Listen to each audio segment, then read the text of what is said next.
Hello everyone, David here, Mixbus TV. Here we go with another full-length, start-to-finish mixing course. This time around, by popular demand, is EDM. In this video course, we will break down this dance song called Mystery and we'll see the entire process, start to finish. We will learn how to mix punchy, hard-hitting, focused kick drums, how to gel it with a deep and big bass. We will see how to create depth and width with synths, and of course, how to mix vocals and effects. We will break down the processing both for plugins and hardware with all the settings for individual tracks, groups, and of course, tubas. Part of this course is going to be free for everybody on YouTube. If you want to see the entire course and access all the other mix and mastering courses, click the join button, become a Mixbus TV member, and truly step up your mix and mastering game. Let's get started.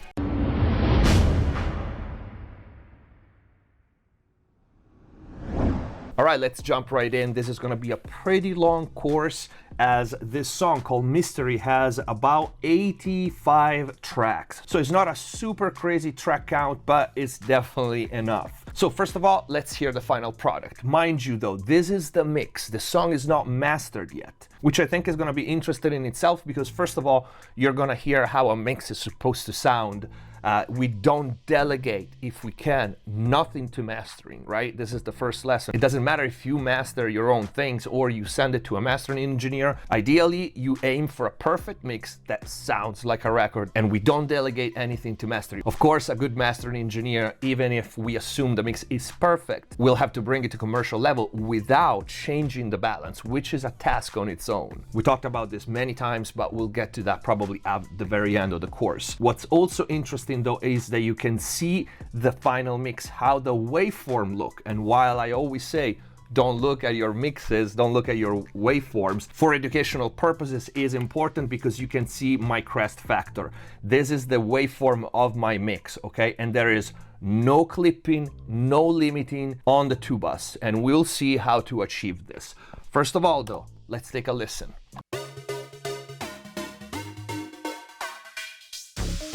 I see you don't see me. The sky has gone, turned its back on me. Into your eyes that shine an emerald green, and into your lungs that breathe bitter sweet.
The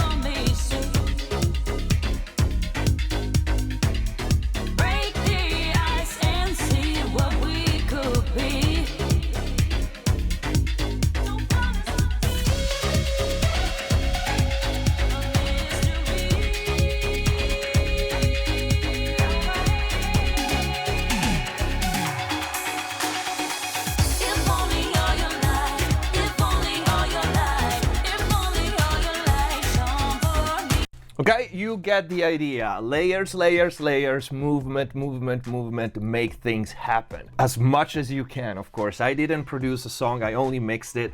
And it was somewhat challenging because while the source sounds were good, I wasn't given much in the way of vocals. I only had one single lead vocal, which if you follow me, you know, I'm not a big fan of that. Like if I was to produce a song like this, I would have stacks and stacks of vocals. But this is also a style. It's also an artistic choice, which as a mix engineer, you have to respect.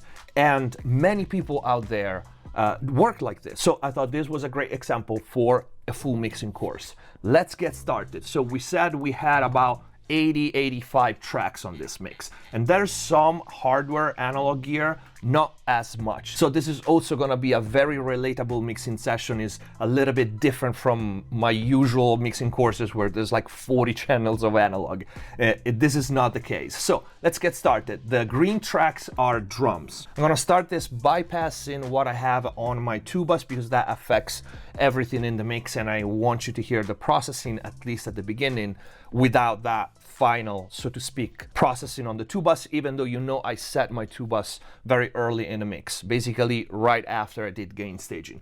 On the tubas, we'll see the settings later. We have my Neve 542's tape emulators, then I have my HG2 black box, then I have my Fusion only for two modules, the image, stereo image section and the HF compressor. And then I have my NG bus compressor and the Mag EQ. This is what we have on the tubas. We're gonna see the settings later, but I am going to bypass it right now. For this mix, as basically all my mixes, I have as a first slot for every single track, Console 1 by Softube, running 80% SSL 4000 console, and you can see a few channel I change emulation. For example, I have some Neve console channel here, and even if I run the SSL, sometimes we'll see I change either the compressor or the shape or the EQ. We'll see that later. We start with the kick. We have two kicks. This is the first one.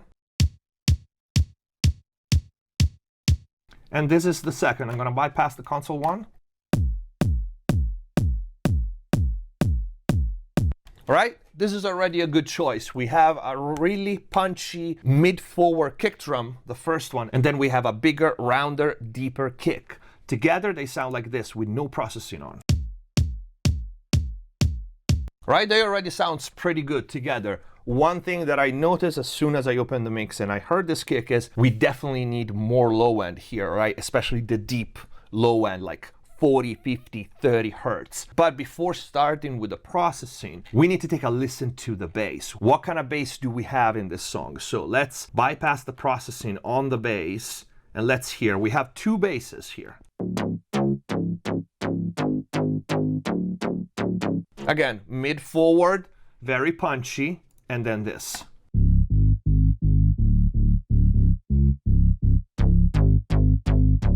All right, here we have our first decision, which is very easy in this case. The producer gave the bass the very low end. So that part of the real estate, 40, 30, 20 hertz, is gonna belong to the low bass here, okay, this one. If you have good headphones or big speakers, you're gonna feel how low it is. And by the end of the mix, we will have a lot more low end on this bass. So that kick drum needs to sit a little bit higher. And so we are going for this mix for a really punchy, clubby kick where the deep low end is carried by the bass. The two basses sound like this together. Okay, if we add the kick to it,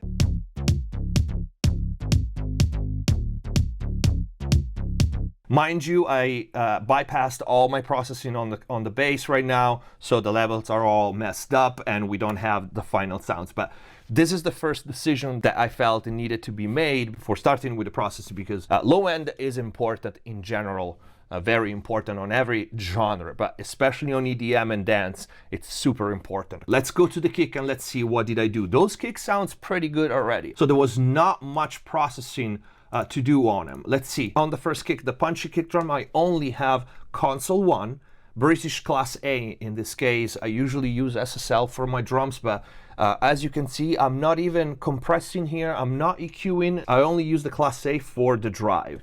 The difference is very minimal, it simply adds a little bit of grunt to it.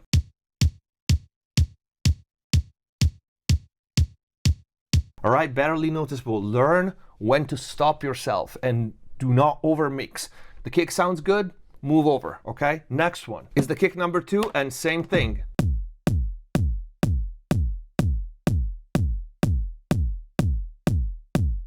Just a little bit of drive. You hear it here more because the British channel kind of focuses on the low mid a little more. This doesn't mean that I don't have processing on the kick. These 2 kicks for me are one kick. So I'm not gonna mess around with them individually. I'm gonna bust them together to what you see here, a kick sum channel, which of course has some automation, some volume automation here, you can see it. And here is where I do the bulk of the processing, treating these 2 kicks like they were one. And in the sum channel is where I start having a little bit of processing. So you can see I did gain staging by reducing the input gain. I low cut this kick at 19 Hertz just to be safe because we have that really deep bass there. And I have a little bit of EQ, 40 Hertz in a bell, SSL. And then I have a little bit of top end on 8K, just 1.6 dB, and the SSL 4000E channel compression, which just adds that little bit of grit, which is typical of the SSL. A little more drive, and this is how the 2 kicks sound together with and without this first processing.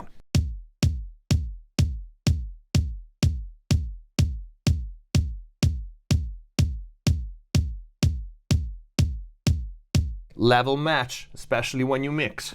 So not that much of a difference so far.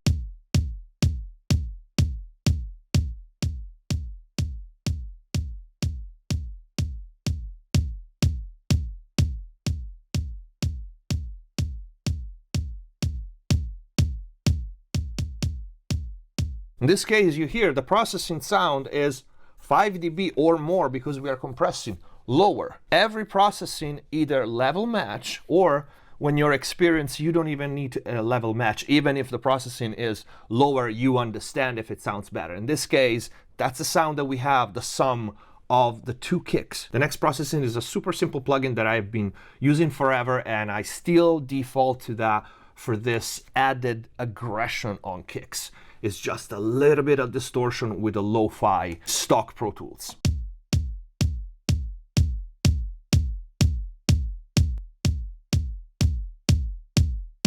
Because it raises the level of the kick, I put a trim plugin and I put it back to where it was.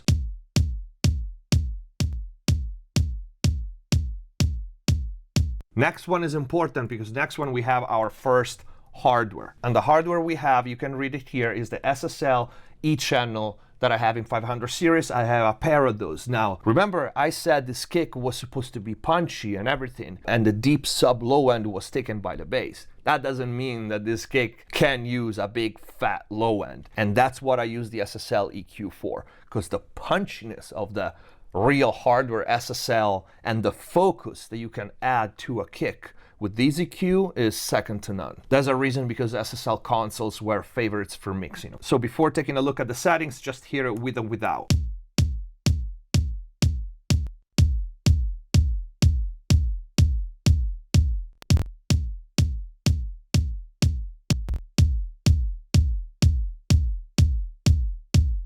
I'm not even gonna put the camera on the EQ because I only have one single band on, which is the brown knob here. And you can see I probably have anywhere between 6 and 8 dB of boost at around 45 Hertz. And that's it. I didn't use any of the other bands because I didn't need it. Yet this kick could still use a little bit more weight at the bottom. And the reason because I still give some of the really low end to this kick is because I already know I'm gonna sidechain that bass with this kick. Also because I've said it many times, mixing is not a puzzle. The kick doesn't end where the bass starts and vice versa. It's called mix, they have to gel. So it's a really fine balance between where this area where the two elements overlap. And to be able to mix that, you need to hear that deep low end 40 and below as good as you get. And that's why the focus on the big monitors. Anyway, I used One of my favorite, actually, there are many subharmonic plugins. I seem to default to this Pro Subharmonics by Air Avid. And you can see I set the range between 80 and 120 here, but you notice the mix knob, 3%. I just want a little bit of weight, with and without.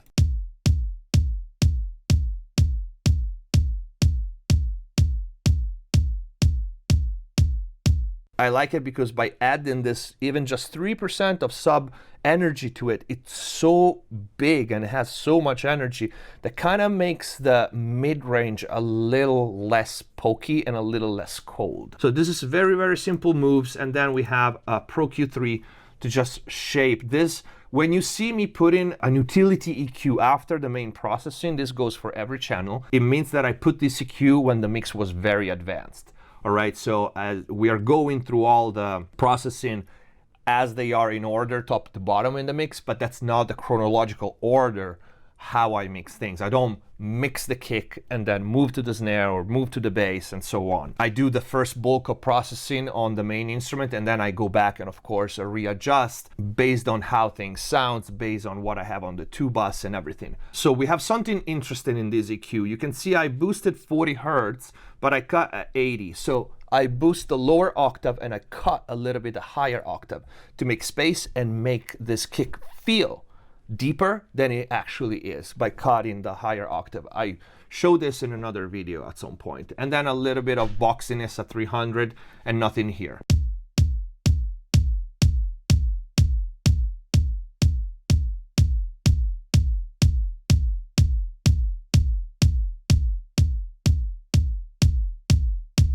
Pretty crazy how it sounds more open, right? Just by cutting these two things. One thing to notice, and I didn't play so far, is this parallel kick. This is extremely important, and I, as you know, parallel most of my channels in my mixes, and the kick is definitely one of them. As you can see though, I'm only sending the low kick to this parallel channel, so this one. I'm sending this one pre-fader, and let me mute this and let me show you how this parallel kick sounds.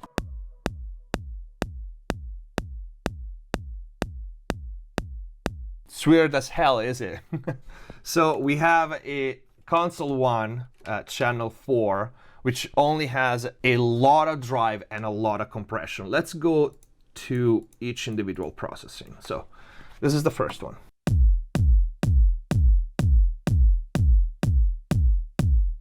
I'm distorting it a lot, I'm compressing it a lot, and then I'm adding one of my favorite for parallel on kicks, which is the Chandler Zener limiter, but I'm not using it to compress. I'm using it in THD mode, you can see here, to drive it.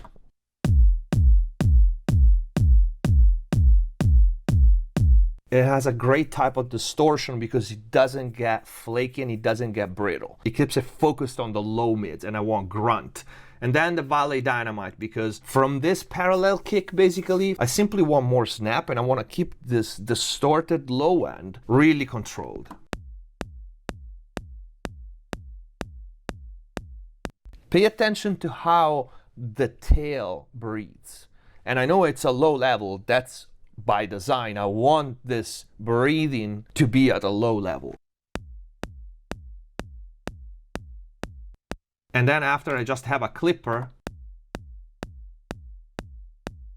to just keep the nominal level down. When they are together, they sound like this. Let's try with and without.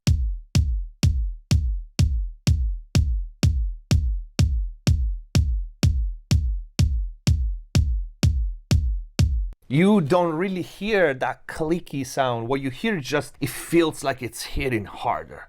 And the tone is pretty much the same. That's the goal for this parallel channel for me. Now let's go to the hard claps, which come before the snare, chronological order. We have this clap.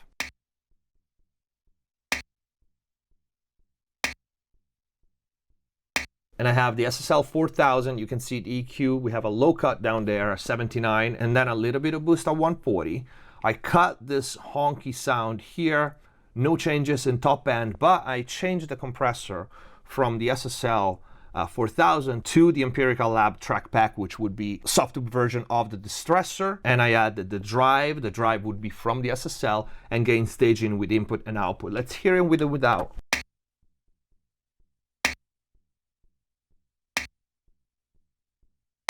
Okay, it's a little lower in level, but we have a little more snappiness. It's a little cleaner, especially thinking about what other sounds will come later, and a little bit more rich, a little less flat because of the drive.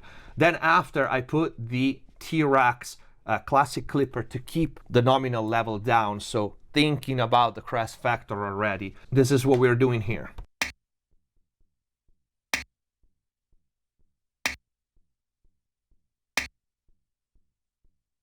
Taking the little bit of the edge off, okay? This is a fairly transparent clipper, and it can save me 2 to 3 dB of nominal level without really affecting the sound, but actually making it a little more smoother. I'm not a fan of like cold, hard, cold sounds. Then I have a snare reverb track, this called, which is a reverb that was printed for me by the producer, and it sounds like this. Let's bypass what we have there.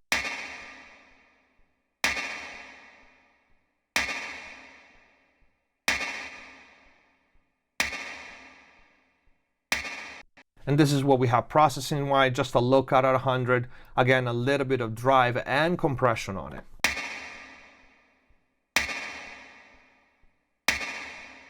I think the compression is worth mentioning because I'm compressing quite a bit, and you can see the release is slow. I want this breathing movement that follows the groove of the song.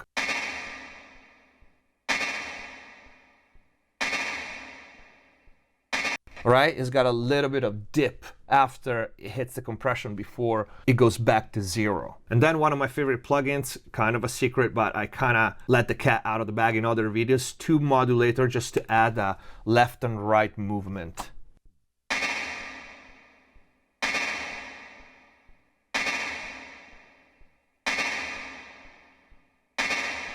So flat versus kind of moving like this. Of course, the key is a little goes a long way. I hear a lot of mixes that they kind of overdo the panning and just give the listener a seasick feeling, or just subtle. Subtle is key. And then now we have the main clap, which is in chronological order, comes in the second half of the chorus. And here again on the channel itself, I don't have much. You can see the settings. I do have something. Actually, let me bypass this.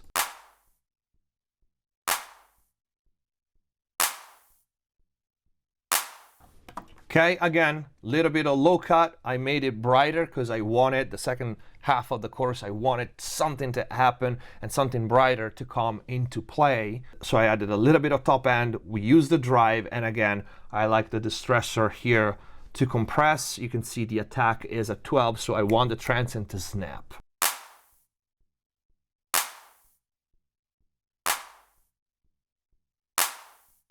That's not it. This snare goes to a snare sum. In this case, for this album, this is an album that I mixed for this artist. We had other mixes that have multiple snares, and so I had this snare sum channel set already, and this is why there's a sum even though there's only one track. And here we have just a little bit of EQ. See, I didn't add any extra drive or nothing. I added a little bit more EQ, which is not even 1 dB, so you won't hear much difference, but as you can see, I use it for gain staging.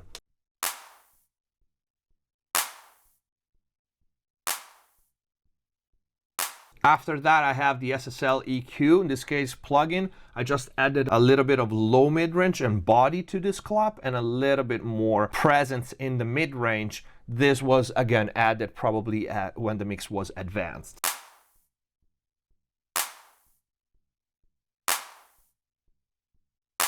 Okay, a little beefier, and again, clipping to keep the nominal level down. All right, we can take a listen now to at least our first channel. So kick, snare, and claps.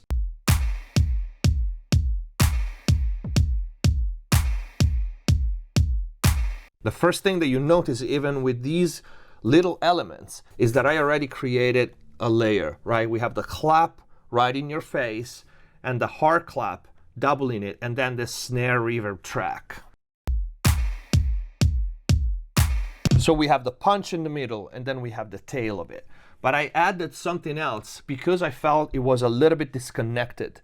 The really hard clap in your face and the big reverb that comes after, I added an additional reverb, in this case with one of my favorite reverbs, the 8210 by TC Electronic, and I use the room algorithm, but the decay is very short. So this reverb is what kind of gels together the hard clap with the big long reverb.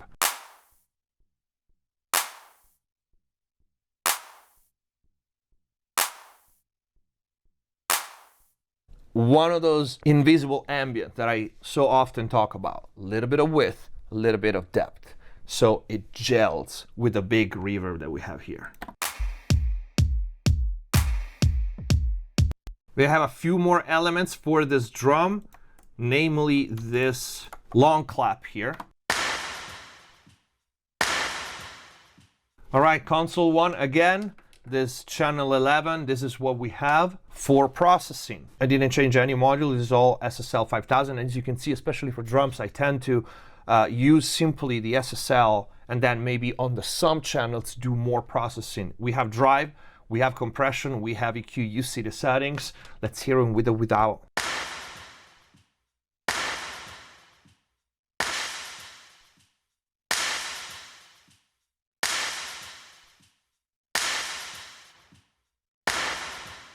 All right, it has a cool sound by itself with the body and everything, but in the mix, we don't need all the mid-range, low mid-range for this sound. So I cut most of it, I attenuated most of it, and we did some compression and added some drive. And after that, I have Panman. Again, look how little. Create movement. This is how we create depth.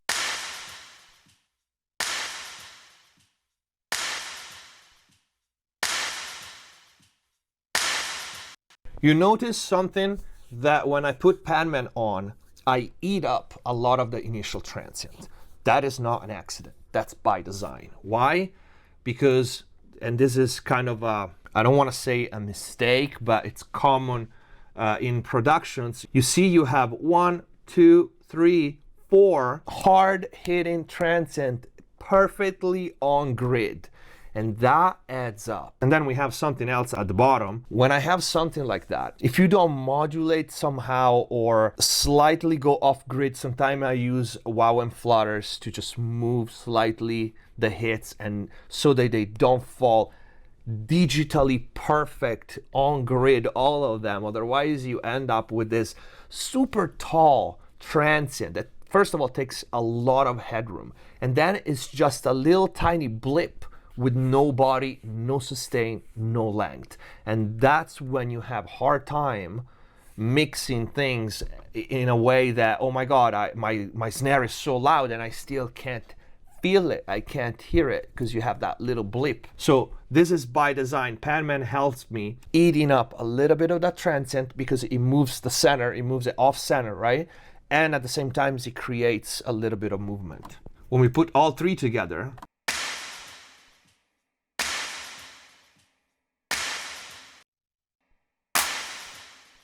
okay, layers. This other clap here, and this is very easy. We only have the console one here. You can see again, removing what we don't need, low end, low mid range. I did give this a little bit of color and I did exactly what I was talking about a second ago.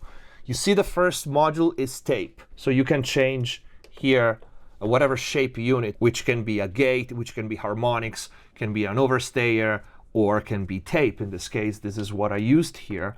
And the tape has one control, it's called speed stability, right? The speed stability moves back and forward a little bit, it wobbles like the tape would do. And on top of adding a little bit of color, as you can see, I added the speed stability. I lowered it from 100% to 75, 76. So it doesn't fall perfectly on grid. Then the EQ you can see, and I changed the compressor for this. I used the FET compressor, which is an 1176 style, and I kinda ate all the transient of it. I use fast attack, fast release, really heavy ratio, and I driven it really hard. So with and without.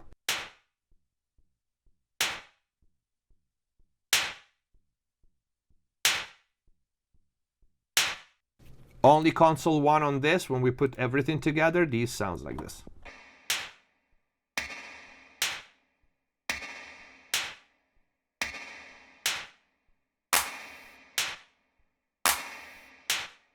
Let's move on to the hat for the drum. We have only two processes for the drum, console 1 again. In this case, I use the harmonic as a first slot. You can see I have the drive, device type is master. The dynamic is really important on this, and I will show you why.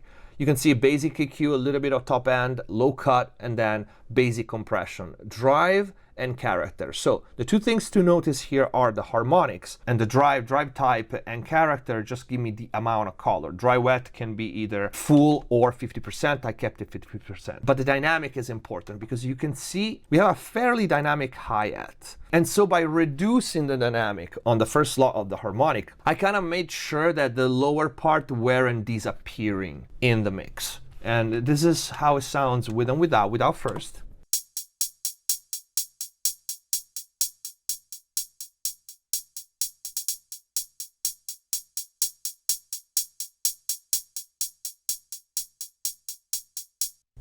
Subtle. Again, what the harmonic does is it makes it a little more organic, a little less fake. It's got a little more color, and the compression kind of helps following the groove of the song again. Now the character is important. The drive on console 1 is the amount of distortion, but the character, which in this case is a 1.3, is if you want this distortion to focus and be brighter, positive value, or darker, negative value. Let me show it to you.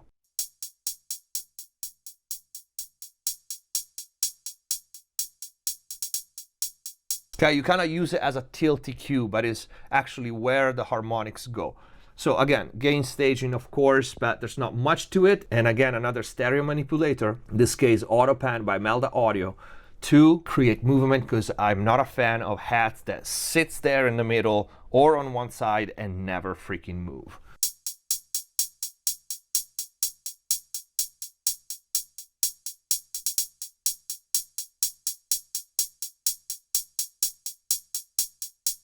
You hear how slow the movement is? It's like 2 bars. So it doesn't have to be on sync. It doesn't have to like be obvious.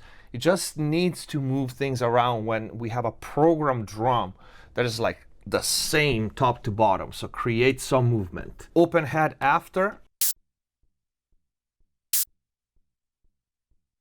This has some very extreme EQ, as you can see. I don't need anything from the sound other than this.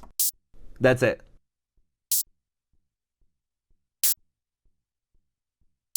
That's the purpose of the sound, okay? And you can see the EQ. There's just EQ, a little bit of drive, and I just need that portion of the spectrum. And then again, movement.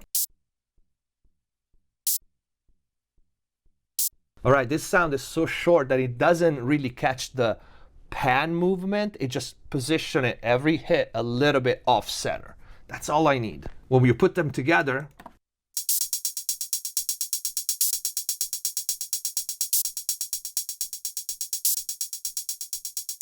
all right, randomize a little bit. Then we have a pretty important element because these toms come in the pre-chorus, right? So this is how they sound right now.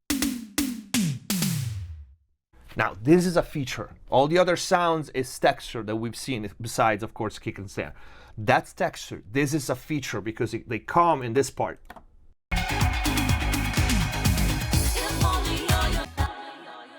They launch the chorus, so they are important, they are a feature, they have to be powerful. Let's remove everything that we have here. Now for these toms, I changed the channel and I used the Summit Grand Channel as opposed to the SSL. I just wanted a different color for this, and by color I'm referring to drive, because the drive changes based on what channel you select. And then you can change, once you selected the channel, the drive is linked to the channel that you're using. But then you can change, as you can see, I pick the API EQ and I pick the Empirical Lab Distressor as a compressor. So I have the drive of the Summit, API EQ, and Distressor compression. This is without. With. So we drive it pretty hard, we compress it pretty hard, and then we remove just a little bit of 700, and of course, I did gain staging in this case. And then I simply copied this channel to the others because they are all the same, they just on different tracks because they overlap. But the only thing that I changed, as you can see in the last one, I added a little more top end and I changed the drive character to 100% TLA. So together they sound like this. Now, if you know me, you already know what I don't like about this. They are all dead center. There's no movement, there's nothing, right? So I added the S1 imager and I shaped them like this, like it was a real drum, like a real acoustic drum. And this is how we sound with these on. It's a little better, right? As opposed to this. Especially because we have a lot of things in the mix. So if we place them, we can hear everything and nothing is stomping on top of the other thing. These three toms go to a tom summing channel on which I have the console one, but I'm not using it at all because I handle the color, the compression, and the EQ on all the others. It's just default because I open it. What I did add is the tape plugin. The reason, same reason as before. Besides the color of it, which I'm being very conservative with it, I want the speed stability off. So these tom don't sound like this. Completely like a robot, but they are a little bit off grid, taking advantage of the color first that smooths out and makes them a little more organic, but the speed stability moves them a little bit off the grid. Not something that you will pick up, but all these small details and things is what make the mix at the end. All right, so without again. And yet the color of this tape is amazing because especially the first two, which are the brightest one, hear how the tone feels much more, I don't know, musical. Right? It's a little more soft and round. Still on the drums, we have the crashes. And again, here we have just console one for the EQ. This is how this crash sounds without it. With it, there's just a little bit of drive and the EQ that you see, big low cut with a little top end. Contain the things that you don't need to be completely full band. And then again, auto pan, because I cannot tolerate this noise crash to be like sitting there and doing nothing.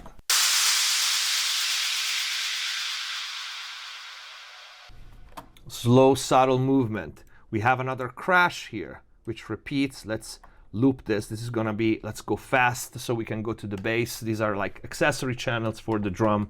We have again the console one for this EQ.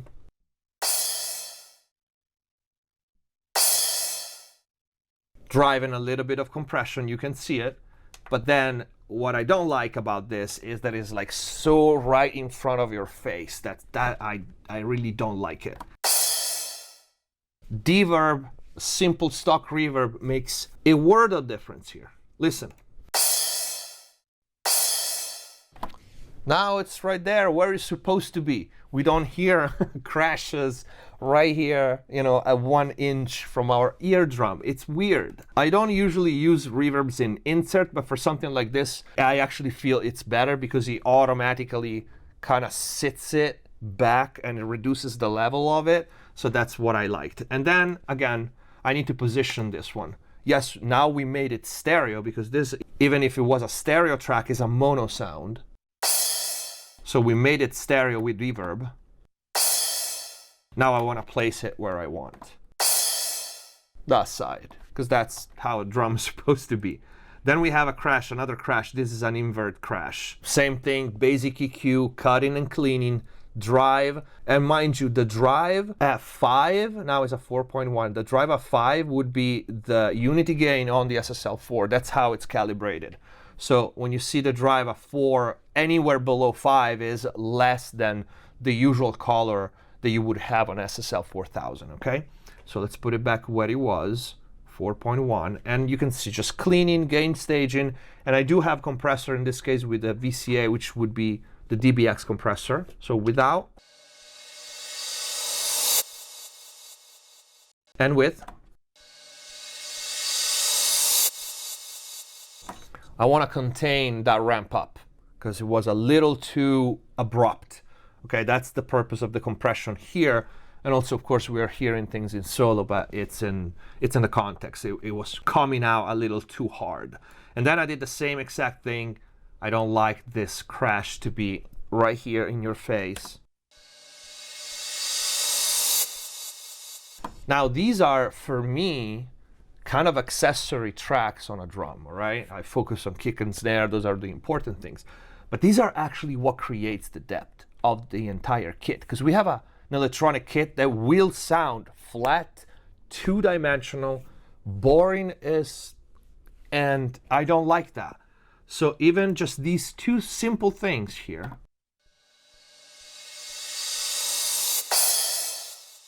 listen if I just simply remove the processing that I have. They're so flat and bad, okay, as opposed to this. And they create depth. And you know, reverbs, that's the key of using reverbs correctly. A lot of people think of like the long tail, but we didn't hear a long tail so far. There's only one track, that snare verb, and it was an actual audio track. We have the last one, which is this ride cymbal, which I wasn't really a big fan of this sound, but it's there.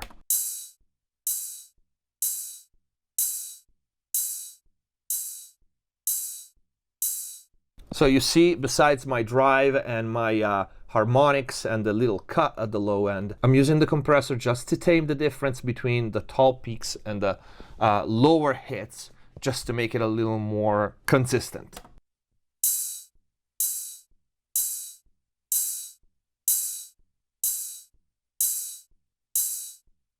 Sits a little better.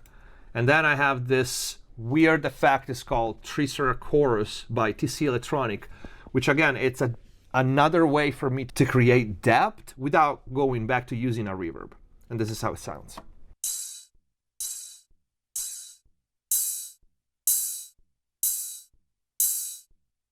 Just a little bit of movement, just something to make it slightly more interesting. And then all these crashes and hits, they go to a crushes aux, just because I like to have my cymbals on one fader if I want to ride them, if at the end of the mix they are too low or too high in volume. Then the producer printed this 80s verb here. So he had a reverb on the entire drum kit. And I usually tell producers, like, you send me what you did, and then I'll decide if I like it, if I use it or not.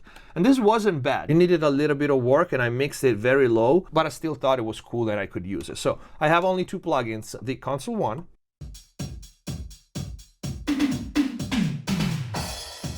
you can hear the problem here, so to speak, the problem. It's very cool when you hear this track by itself, but with all that low end and everything else, being a reverb, so being like a combination of small delays, all late compared to the dry track, it would cause a problem with the kick drum, all right? So we cut that low end.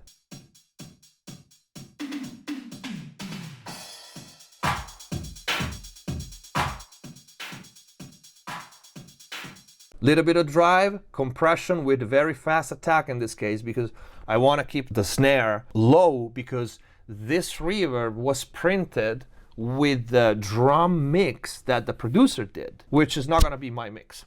So I can't have the reverb reflecting a different mix. I need to contain it, right? Even though I'm not using this track like high in the mix, I still need to pin it down and not have those spikes or that snare coming out too much. And then with S1, I opened the stereo image because this is what I wanted to use this track for.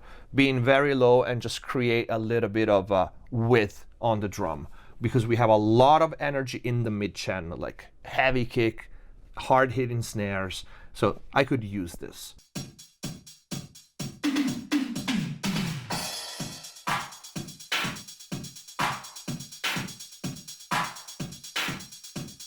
Let's play our drum with and without this.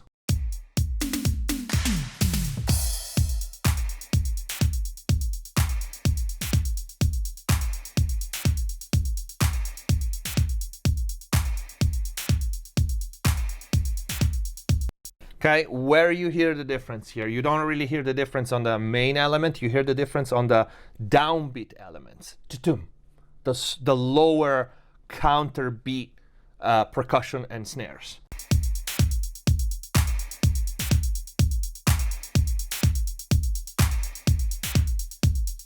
Ta-tum. That kind of sound, now you feel it here with this reverb track.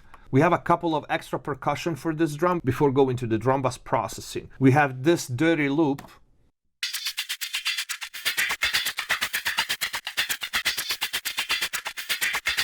For which I have again SSL 4000 console one with a pretty drastic EQ and a very hard compression and the usual drive. Plus gain staging, we're sounding like this.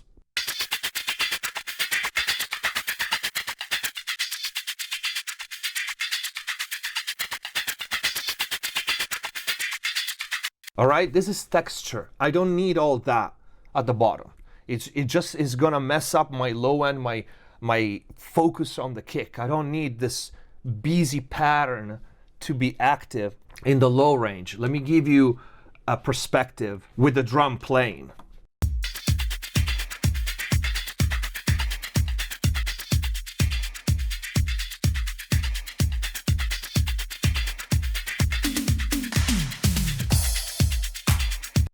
This alone is disruptive to the groove, which is 4 on the floor. I don't need all that pattern, all that movement being active down low there. Then I have my spectral pan. I just wanted this sound to be different, and I wanted to use a plugin that you don't really use that much. And in this case, the spectral pan is pretty cool because you pan parts of the spectrum, right?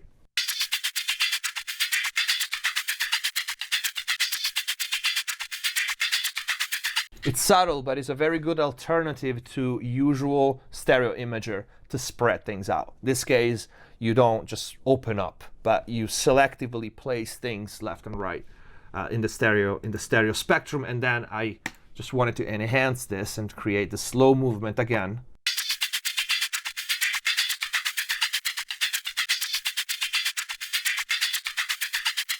And if we again play this with the entire drum and we bypass the processing on it, this is how it's without.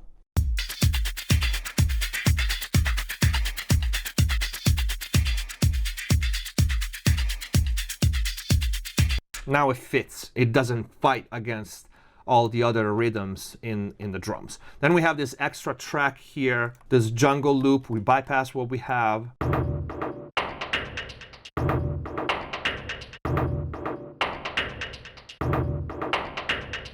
It's a very cool sound. In fact, I didn't mess with it too much. There's our low cut because I don't need, again, that low end there. And I use as a compressor, in this case, the API punchy compressor, which would be the API 2500 in new mode.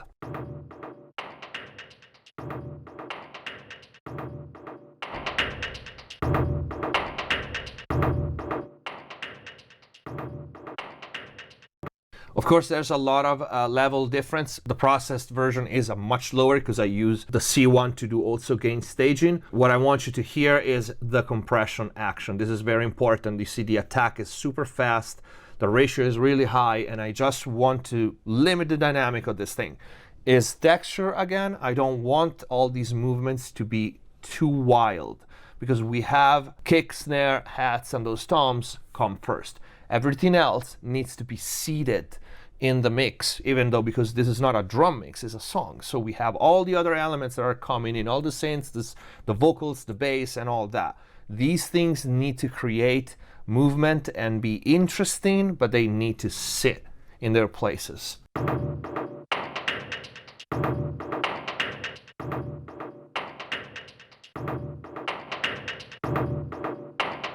I also, right now I just bypassed the compressor, so there's not that much level difference. I'm not only keeping the hard hits lower, but I'm bringing up the sustain and the delays.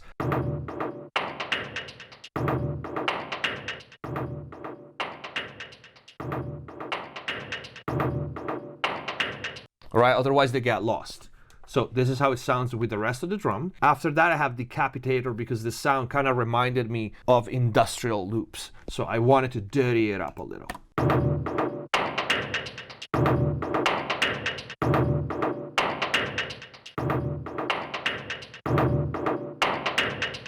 Even if it's texture, I do like it very much and I want to feature it somehow. And you can hear I'm driving it pretty hard. And then I'm using also Tape Mellify just for the flutter and the wow. I, again, don't want this loop to add to the perfect grid of every hit.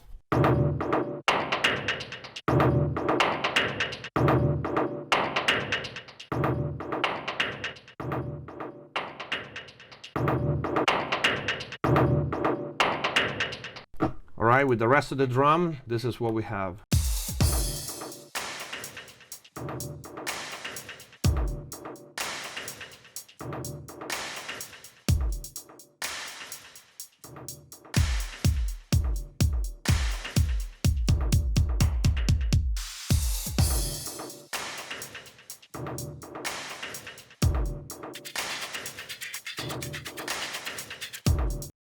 And our drum is completed. We only have one last channel, which is our drum out in 31, where I have the plugin, but as you can see, I'm literally just using it for gain staging. I didn't do any processing because I actually have analog processing here. On this drum, we have the API 5500 and the Fatso. So let's go to the rack and see the settings. All right, this is very common for me to have on drum. This combination is the 5500 API and the Fatso after it. As you can see, my range is set to 0.25. So basically, by default, if these were right here, every click would be 2 dB. If we put the range here, every click is 1 dB. If I put it here, every click is half a dB. So we have half a dB at the top, high, mid, and half a dB at the bottom. The bottom is in shelf as a 40 Hertz. You can see the mid-range here, and you can see the top, which is also a shelf. And let's play the drum and hear with and without.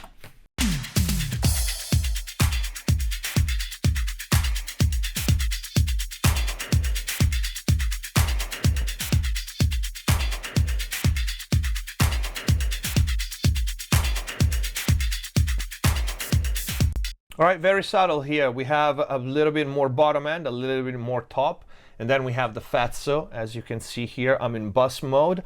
I don't think I'm probably not even compressing. Let's take a look at it.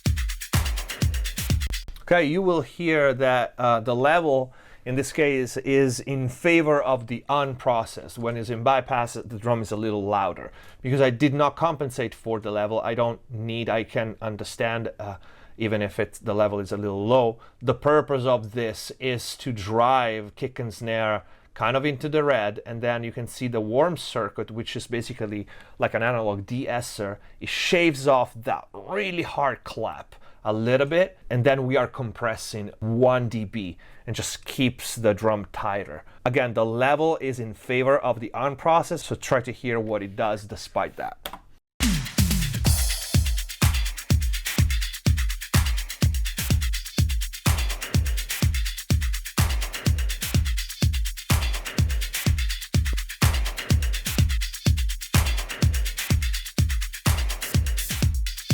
Okay, and this is the processing for our drum bus. Let's go and take a look at the bass now. Hands on my neck, hands grip my throat. Lift me up, man, take control. Heart is so